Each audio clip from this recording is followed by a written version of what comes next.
گہرے سبز جنگل میں مختلف جانور خوشی سے رہتے تھے۔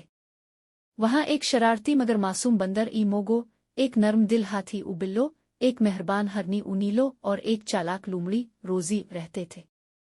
ایک دن جنگل میں ایک عجیب بات ہوئی۔ ایک ننھا خرگوش ایک گڑھے میں گر گیا اور مدد کے لیے پکارنے لگا۔ سب جانوروں نے اسے سنا لیکن وہ گہرے گڑھے سے باہر نکل نہیں پا رہا تھا۔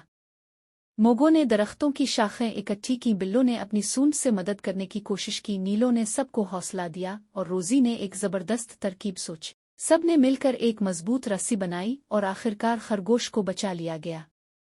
خرگوش خوشی سے سب کا شکریہ ادا کرنے لگا اور جنگل میں سب کو یہ سبق ملا کہ محبت، دوستی اور ایک دوسرے کی مدد ہی سب سے بڑی طاقت ہے۔ یہ اینیمیشن ویڈیو رنگین، خوبصورت اور بچوں کے لیے دلچسپ ہو سکتی ہے، جس میں جانوروں کی معصومیت اور ان کی محبت کو اجاگر کیا جائے۔ اگر آپ چاہتے ہیں کہ میں آپ کے لیے اس اینیمیشن کے لیے تفصیلی اسکرپٹ سٹوری بورڈ بناؤں تو بتائیں۔